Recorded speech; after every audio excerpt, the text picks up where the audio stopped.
Di hadapan tata kemuliaan-Mu, ku tinggikan, ku agungkan selamanya. Bersama-sama nyanyikan, ku naikkan syukur padamu Yesus. Ku sembah sujud kepadamu Tuhan. Di hadapan tata kemuliaan-Mu, ku tinggikan, ku agungkan selamanya. Segala puji, syukur bagimu. Ku tinggikan namamu selalu. Kemuliaan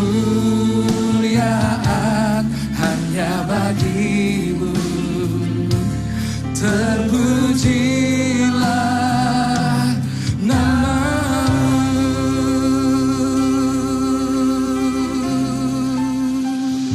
Ku naikkan syukur padamu Yesus. Ku sembah sujud kepadamu Tuhan. Di hadapan tata kemuliaan-Mu, ku tinggikan, ku agungkan selamanya. Segala puji,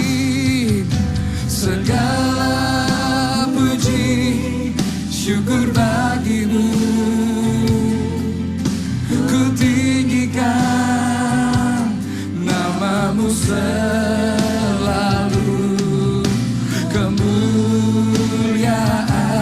hanya bagimu. Terpujilah namamu. Segala puji, syukur bagimu. Ku tinggikan namamu selalu. Kemuliaan hanya bagimu. Terpujilah namamu. Segala puji, syukur bagimu. Ku tinggikan namamu selalu. Kemuliaan hanya bagimu. Terpujilah namamu. Segala puji, syukur bagimu.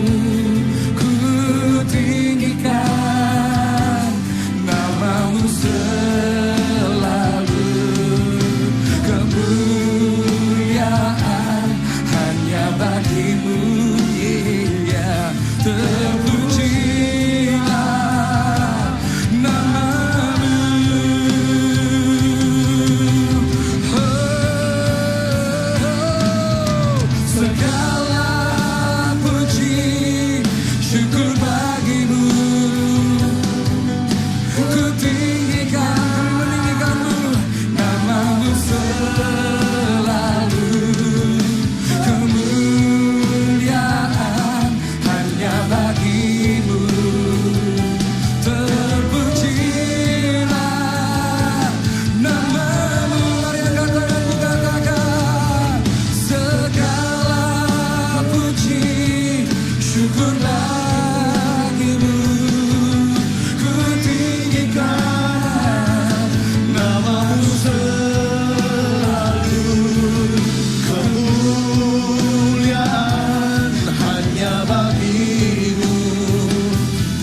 Mari kita berdoa, saudara dalam seiman. Bapa kami dalam surga Tuhan, terima kasih Tuhan untuk di pagi hari ini Tuhan, kita beribadah lewat Zoom ini Tuhan. Kiranya Tuhan Kau berkati kami Tuhan, saudara-saudara kami juga Tuhan. Tuhan, sebentar kami akan mendengarkan firman-Mu Tuhan. Biar beri kami pengertian akan firman-Mu Tuhan, sebagai penopang hidup kami ini Tuhan. Terima kasih Tuhan. Tuhan berkati juga saudara Samuel kita Tuhan yang akan membagikan firman Tuhan. Kau berikan dia anugerah Tuhan, pengertian akan umatnya Tuhan. Terima kasih Tuhan. Hanya dalam nama Tuhan Yesus kami serahkan semuanya dalam tangan-Mu Tuhan. Haleluya. Amin. Amin.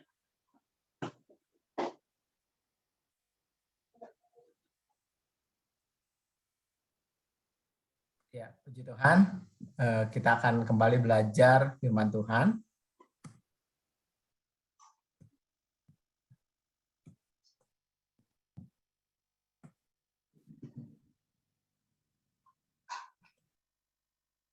Ya. Temanya dalam 1 bulan ini tentang relasi ya. Kita ini minggu ketiga ya, tentang relasi kemarin. Minggu kemarin adalah membangun relasi dengan Tuhan yang mengakibatkan akibat dari relasi dengan Tuhan itu membuat relasi dengan sesama manusia menjadi baik ya.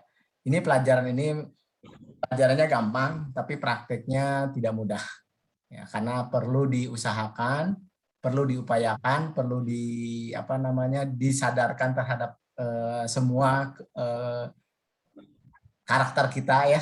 Karena di tiap karakter itu punya kelemahan-kelemahan tersendiri yang memang kita perlu usahakan. Oke, kita lanjut dulu ya. Nah, motivasi dari relasi yang kita pelajari pada pagi hari ini adalah kasih.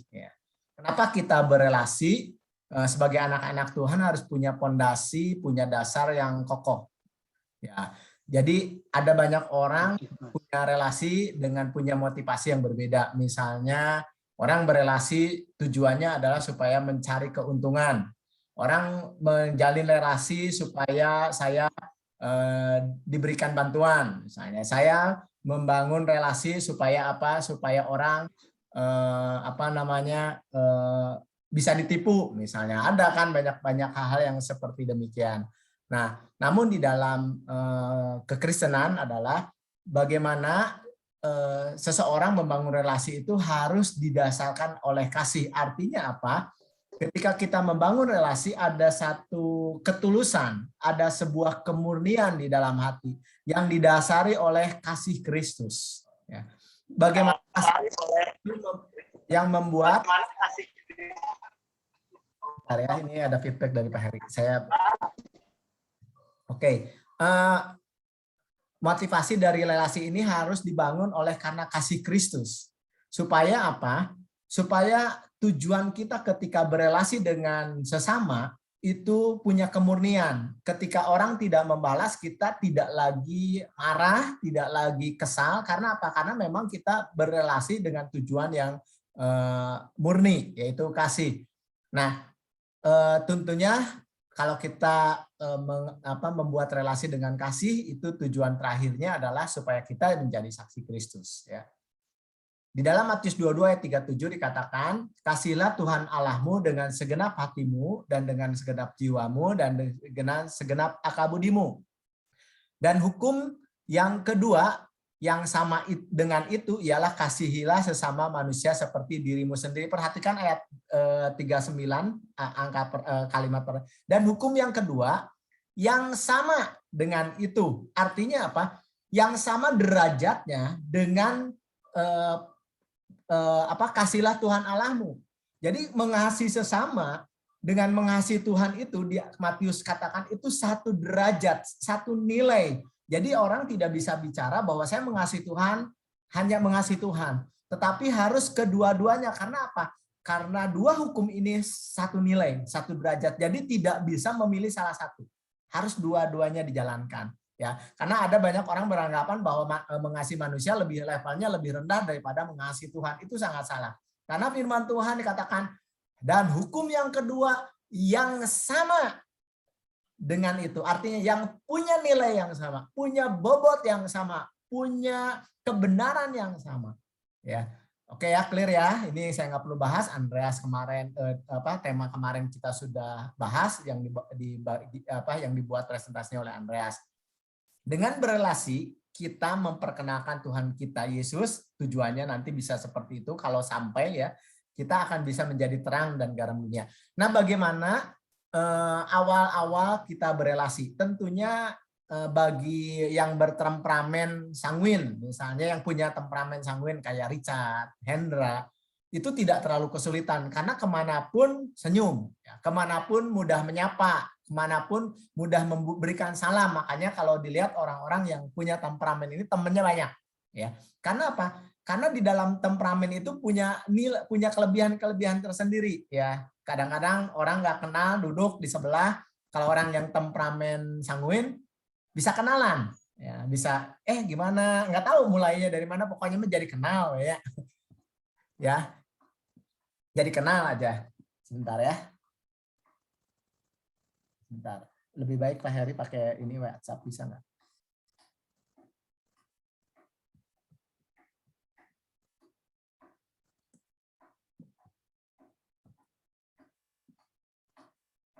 Ya, saya lanjut ya. Jadi motivasinya harus berdasarkan kasih. Jadi kalau misalnya yang tadi bicara sanguin, itu mudah sekali punya teman. Karena apa? Mudah senyum, mudah ngasih salam, mudah. Tapi bagi temperamen yang misalnya flegmatik nggak gampang memang. Dia punya bukan dosa sih sebenarnya, dia punya insecure tersendiri, ketidaknyamanan sendiri untuk dia berteman dengan banyak orang. Ada sesuatu yang boleh dikatakan jiwanya tuh, aduh kalau nggak kenal ngapain aku kenalan gitu, nggak ada kepentingannya, nggak ada keperluannya, tapi nggak dosa sih sebenarnya. Tetapi untuk membangun sebuah relasi memang secara teori itu awal-awal kita nggak mungkin bisa dekat kecuali kita kenalan dulu. Nah, gimana cara kenalannya? Yaitu memang memberikan senyum ya. Kalau di negara luar saya dapat informasi dari Lina itu dia dilarang senyum. Ya, jadi kalau orang Indonesia terkenal keramahannya, kalau ada orang asing kita senyum, di negara lain tuh justru aneh. Kalau tiba-tiba kita kasih senyum, mereka tuh aneh gitu ya. Tapi ya itulah budaya yang terjadi di setiap negara yang berbeda. Namun pelajaran berkomunikasi salah satunya membangun relasi adalah kita memberikan senyum, salam, sapa seperti itu. Saya mengalami di dalam ini juga mengalami sedikit kendala awal-awalnya ketika seseorang ketemu bilang selamat pagi, ngasih salam gitu. Bagi temperamen saya yang kolerik itu kayak nggak dalam karena basa-basi yang begitu tuh. Tapi ternyata waktu saya belajar ternyata ini tuh adalah awal untuk membuat jembatan. Jadi saya berusaha untuk juga melakukan hal-hal seperti itu. Dulu merasa wah ini kayaknya basa-basi, tapi waktu saya gali ternyata yang penting tulus kitanya. Ya, tulus tadi penuh dengan kasih. Saya melakukan itu dengan sesuatu niat baik. Itu yang paling penting. Kalau nggak niat baik ya memang jadi basa-basi ya, atau sesuatu yang salah. Clear ya, teman-teman, gampang lakukan, tapi memang untuk temperamen tertentu tidak mudah. Ya, ini yang memang perlu belajar. Oke ya, lanjut. Sebentar, tadi ada Pak Heri admit, jadi bentar ya, saya ini dulu, stop share dulu.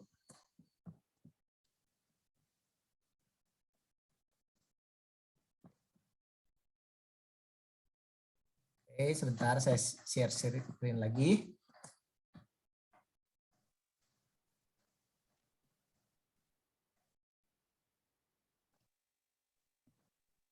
Ya.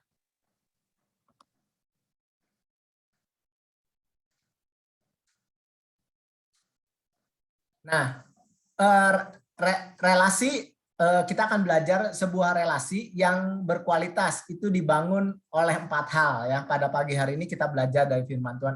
4 hal ini apa? Nah, ayatnya hanya di Efesus 4 ayat 2 dan 32.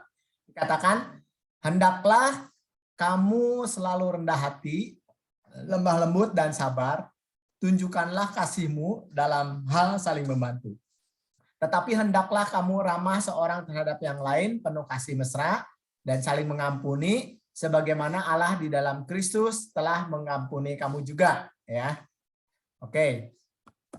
Nah, tentunya saya nggak akan bahas ayat satu demi satu ya. Tentunya kenapa kerendahan hati ini menjadi sesuatu yang penting? Karena apa? Karena untuk berelasi itu memang perlu rendah hati. Ya, rendah hati itu adalah kita mau menerima seseorang apa adanya. Kalau kita tidak rendah hati, maka kita sulit sekali untuk menerima orang apa adanya. Kenapa? Karena ketika kita berelasi dengan banyak orang, itu temperamennya beda-beda, sifatnya beda-beda. Dan kalau misalnya kita, waduh, saya nggak cocok nih sama si ini, misalnya, wah saya nggak mau berteman sama si ini. Artinya apa? Karena kita tidak bisa membuka diri. Karena orang yang rendah hati itu boleh berhati-hati ketika kita berteman, memilih itu benar ya. Nah, tetapi kita nggak bisa menolak temperamen atau sifat-sifat dari bawaan seseorang itu sehingga kita nggak mau berhubungan. Ya, misalnya contoh yang melankolik dengan kolerik, atau misalnya yang oposit itu yang berlawanan itu biasanya flegmatik sama kolerik. Itu biasanya seringkali di dalam hubungan relasi pertemanan seringkali berlawanan. Karena apa? Karena sifatnya berbeda. Nah, kalau kita tidak bisa mengerti tentang keadaan mereka masing-masing, mungkin kita tidak mampu untuk berelasi ya. Kalau sanguin itu mampu berelasi dengan semua temperamen. Kalau sanguin. Nah, kalau di Alkitab katakan bahwa belajar rendah hati ya. Belajar rendah hati artinya belajar untuk terbuka, mau menerima apa adanya seseorang ya. Oke, lanjut lagi, lemah lembut ya. Di sini yang kedua adalah lemah lembut. Saya tidak bicara kata-kata lemah lembut itu, karena komunikasi itu belajar sesuatu yang bukan bicara halus atau kasar, tetapi bicara kalau lemah lembut ini kita belajar mudah dibentuk ya. Ketika berelasi ini mudah dibentuk. Lemah lembut itu satu sikap yang dimana kita mudah dibentuk, mudah berubah. Jadi karena ketika kita berelasi itu firman Tuhan di Amsal katakan bahwa besi menajamkan besi ya. Manusia menajamkan sesamanya. Artinya apa? Bahwa akan terjadi gesekan. Ya. Satu relasi yang lebih baik, lebih benar itu biasanya akan terjadi yang namanya benturan satu dengan yang lain. Kenapa? Karena memang sifatnya berbeda. Nah, justru itulah yang membuat kita belajar dengan sesama. Bisa saling menerima, bisa saling mengampuni, ya itu pelajaran-pelajaran yang sangat berharga. Bisa saling mengampuni, bahkan di dalam karakter yang berbeda akhirnya kita bisa saling membangun. Karena apa? Karena perbedaan sifat. Misalnya contoh orang yang sifatnya kayak kolerik, itu sifatnya pengennya cepat, wah dinamis, nggak mau pelan-pelan. Nah, yang flegmatik itu biasanya kan kayak keong gitu, tenang, nyantai. Itu didorong oleh karakter yang kolerik itu untuk tidak boleh seperti keong kayak gitu yang atau terlalu keep diri, keamanan diri. Nah, orang-orang kolerik nggak seperti itu. Nah, tapi sebaliknya, si orang kolerik juga akan belajar terhadap orang yang flegmatik. Bagaimana dia juga harus mulai berpikir dari kata-kata, ya, dari satu sikap yang pengen buru-buru gitu, pengen serba cepat, mulai belajar menganalisa. Karena apa? Orang-orang yang flegmatik lebih banyak menganalisa sehingga memang lebih lambat seperti itu. Nah, ini di dalam komunitas ini kita menjadi sesuatu yang dinamis dan saling membangun ya. Jadi komunitas ini tidak bisa hanya misalnya contoh gini, orang saya mau berelasi, kita memberi aja sama orang itu nggak pernah memberi, itu nggak akan terjadi relasi yang bagus, akhirnya nanti berhenti. Karena apa? Karena akan terjadi merasa dimanfaatkan. Ya, itu nggak pernah bisa. Jadi relasi itu harus dibangun dua belah pihak. Jadi kalau teman-teman pengen berelasi dengan baik, artinya apa? Teman-teman pun kita pun harus siap memberi kepada mereka. Memberi tidak dalam bentuk materi ya, tapi memberi di dalam hal-hal tertentu. Ya.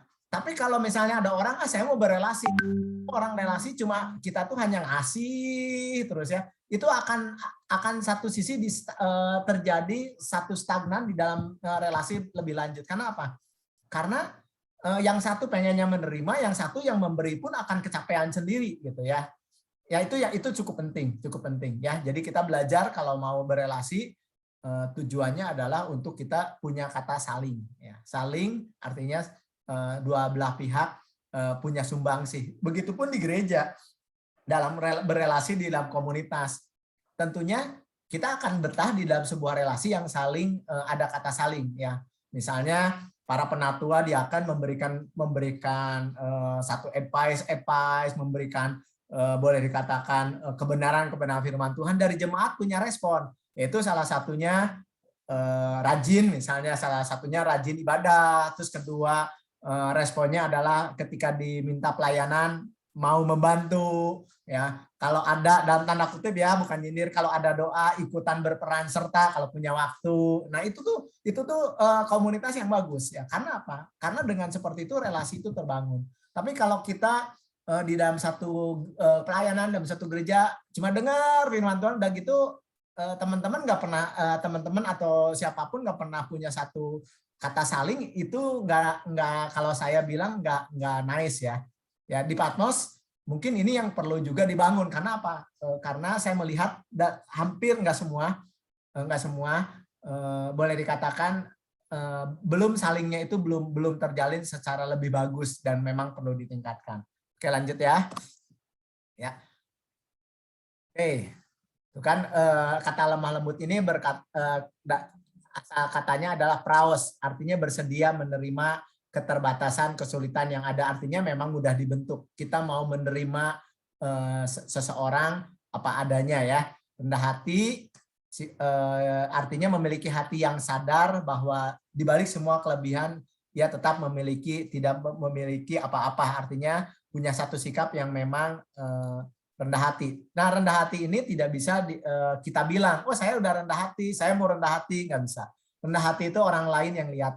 Ya, orang lain yang lihat dari sikap, dari perbuatan, dan orang lain biasanya bisa nilai. Nah, dan satu lagi adalah ya kalau udah terlalu dalam di dalam hati, kita sombong atau tidak, itu Tuhan yang nilai. Ya, Tuhan yang nilai, orang lain hanya sebatas mungkin ya, memungkinkan asumsi. Ya, tetapi yang paling tahu kita kalau udah kesombongan yang tidak kentara itu adalah Tuhan yang lebih tahu. Dan untuk kita bisa tahu, ya harus berdiam diri, yang pernah kita ajarkan minggu yang lalu. Berdiam diri, benar nggak saya itu sombong? Ketika saya ngomong ada tujuan yang lain nggak? Kalau saya bersaksi ada tujuan yang lain nggak? Apakah pengen dipuji atau pengen apa? Tapi kalau murni semua is okay, no problem. Oke ya, lanjut. Nah, ini sabar. Kenapa perlu sabar di dalam relasi? Nah, ini bagi temperamen-temperamen kayak saya perlu banyak belajar ya, sabar. Karena kadang-kadang temperamen tertentu nggak sabar melihat melihat seseorang ketika berelasi tidak nice. Nah, ternyata sabar ini juga menjadi satu kunci untuk kita tetap mampu melakukan relasi, walaupun memang terus terang kalau orang-orang yang sibuk akan ada batas waktu. Karena apa? Kita tidak mungkin berelasi dengan seluruh makhluk di dunia ini, atau bahkan terus terang aja di Patmos misalnya, tidak mungkin berelasi semua dengan orang-orang Patmos. Untuk lebih dalam ya, maksudnya kalau sebatas relasinya kenal, tidak dalam sih mungkin saja kita harus bisa kenal. Kalau anggota Patmos cuma 100 atau 80 yang sering hadir, ya minimal 80-nya kenal lah, minimal seperti itu udah bagus. Nah, tapi untuk membangun relasi lebih dalam tentunya kita harus tetap memilih. Karena apa? Karena tidak mungkin waktu kita cukup, bukan tidak mau. Waktu yang tidak memungkinkan untuk kita berelasi secara dalam dengan semua orang. Nah, di dalam relasi ini tentunya gini. Yang pertama itu kalau kita gambarkan dalam bentuk rumah ya. Pertama ketika kita berelasi itu ada di luar pagar kita. Ya, cuma kenal di luar pagar. Ya. Kebayang kalau di luar pagar kan ngobrolnya terhalang sama pagar. Artinya apa? Hanya ada batas-batas tertentu yang kita bisa ngobrolin, kita bisa informasikan kepada dia. Ya, itu pagar. Nah, nanti kalau lebih dekat lagi tentunya akan dibukakan pintu pagar untuk masuk ke halaman rumah. Nah, mungkin di halaman rumah ketika berelasi bisa lihat taman kita, bisa lihat area-area yang ada di halaman. Nah, kalau mau lebih dalam lagi tentunya berelasi itu kita masuk ke ruang tamu. Nah, di ruang tamu akan berbeda dengan suasana di luar, akan lebih privat lagi. Membahasnya akan lebih dalam lagi ketika berelasi. Nah, nanti kalau kita maju lagi makin dekat relasi ini nanti akan bisa masuk ke ruang keluarga. nggak gampang, dari ruang tamu ke keluarga aja nggak gampang. Karena apa? Karena itu akan berbicara rahasia-rahasia yang lebih dalam tentang kehidupan kita. Nah, ketika kalau orang bisa sampai di situ itu luar biasa. Nah, satu lagi adalah ruang kamar. Kemungkinan kalau ruang kamar, menurut saya kalau yang di luar keluarga, hubungan darah itu agak sulit ya. Mungkin bisa aja ada, tetapi sangat sulit menurut saya. Makanya oleh sebab itu relasi ini perlu dibangun juga di dalam keluarga, yaitu dengan istri. Karena apa? Yang mampu bisa berelasi sampai ke dalam ke ruang kamar itu istri. Tahu siapa kita, tahu kejelekan kita, tahu di sananya keburukan kita, itu istri. Nah, mungkin kita hal-hal kayak gini belum tentu bisa diungkapkan di dalam relasi ke teman-teman pelayanan, belum tentu. Tapi no problem, yang penting kita bisa berelasi dengan istri lebih kuat. Supaya apa? Karena relasi ini tujuannya adalah tadi besi menajam ke besi, sesama menajamkan, sesamanya akan saling menajamkan, saling membentuk. Saya banyak sekali dibentuk waktu ngobrol sifat-sifat saya yang jelek sama istri, dibentuk, dan itu menjadi pola pikir yang boleh bilang cukup merubah. Walaupun masih tetap ada saja kelemahan-kelemahan, dan itu yang memang terus dibangun. Karena apa? Karena dengan istri itu bisa lebih terbuka sebenarnya. Karena rahasia-rahasia yang ada di dalam itu nggak akan keluar kalau udah sama istri biasanya. Nah, yang sanguin hati-hati ya, kalau ada rahasia-rahasia yang nggak boleh, jangan keluar di dalam keluarga, jangan ngomong. Oke, lanjut. Karena sanguin senang cerita masalahnya. Dan orangnya terbuka. Oke, nah yang terakhir ini adalah saling membantu. Ternyata memang saling membantu ini juga salah satu poin untuk kita bisa berelasi lebih dalam. Ya. Kalau kita ingat ayat tentang mamon ya, bendahara yang jujur dan tidak jujur itu menggunakan mamon atau uang untuk bersahabat. Ya, kalau di bisnis itu sering terjadi. Kita ngajak dia makan, kita ngajak dia entertain, seperti itu membuat persahabatan. Jadi saling membantu, menolong, memberi perhatian, kepedulian, memberikan nasihat, pengetahuan, keterampilan, itu memperdalam kita punya relasi. Ya. Jadi kalau kita punya ilmu, punya sesuatu, lakukan hal ini karena ini memang cukup powerful ketika kita mau berrelasi. Ya, saya melihat ada banyak orang, ya ini bukan bicara uangnya. Kalau orang dikasih duit, itu relasinya lebih cepat. Walaupun nanti kalau kita salah menempatkan relasinya jadi nggak murni, hanya untuk uang, ya nggak salah sih. Tapi itu yang perlu hati-hati kalau misalnya seseorang pengen berrelasi di gereja, kasih duit aja. Orang itu rajin ke gereja, tapi nanti motivasinya hancur. Ya, tapi kita nggak akan ke situ lah. Bantulah sesuai dengan yang memang kita perlu bantu. Kalau nggak perlu ya nggak usah lah. Ngapain juga? Karena apa? Merusak sebuah motivasi itu yang memang kita perlu belajar di segala sisi ya. Oke ya. Nah, kesimpulan artinya relasi ini tadi perlu diupayakan ya, perlu diusahakan. Jadi tidak bisa terjadi dengan sendirinya. Terus setelah kita punya relasi ditingkatkan. Mau tetap di luar halaman, masuk ke halaman, masuk ke ruang tamu, masuk ke ruang keluarga. Stop mungkin di situ. Kalau masuk kamar mungkin udahlah sama istri. Nah, kalau sama istri nggak mungkin, kalau sama istri mungkin waktu pacaran halaman, luar halaman, ke halaman, ruang tamu, ruang keluarga, merit langsung ke kamar. Karena apa? Karena di sanalah keterbukaan semua terjadi. Sifat kita, kedok-kedok kita mungkin dulu pernah dipakai jadi hilang seperti itu. Dan itu luar biasa akan membangun kita menjadi orang-orang yang lebih baik lagi. Relasi perlu dijembatani untuk tujuannya memenangkan jiwa, akhirnya tujuan yang mulia ya. Relasi yang berkualitas, rukun, akrab akan mendatangkan berkat. Mazmur 133. Saya melihat Mazmur 133 ini terjadi di kepenatuaan. Ketika relasinya dibangun dengan kepemimpinan yang baru, itu relasi kita makin kuat. Ternyata memang benar, berkat Tuhan, janji iman itu mengalir luar biasa sekali. Jadi memang firman Tuhan ini luar biasa. Jadi kerukunan ini menjadi sesuatu kunci baik di keluarga. Kalau di keluarga ada kelas, belajarlah kita mulai merukunkan kembali. Karena apa? Mazmur 133 ini luar biasa sekali, powerful. Oke, thank you. Firman Tuhannya, kita akan berdoa dulu. Bapak, kami bersyukur kepada Engkau Tuhan untuk kebenaran firman Tuhan, untuk kita belajar berelasi dengan sesama. Mari Tuhan ajar kami tidak ngotot dengan prinsip kami, tapi kami belajar dengan kebenaran firman Tuhan. Kalau hal yang baik, biarlah kami boleh melakukan yang baik supaya apa? Supaya kami boleh terus dibangun manusia rohani kami menjadi lebih baik dan lebih baik. Dan kami tahu Tuhan ternyata nilai mengasihi sesama punya bobot, punya nilai, punya kualitas yang sama dengan mengasihi Tuhan seperti firman-Mu di dalam Matius. Terima kasih Tuhan, berkati kami yang mendengarkan firman Tuhan, biarlah firman Tuhan ini boleh menjadi kehidupan kami, menjadi bagian hidup kami di dalam berelasi karena ada nilai-nilai di dalam relasi yang baik. Terima kasih Tuhan. Hanya di dalam nama Tuhan Yesus kami berdoa dan mengucap syukur. Amin. Amin. Ya, puji Tuhan. Kita akan diskusi. Saya harap kita live dulu, nanti kita nyambung ya diskusinya. Oke, thank you.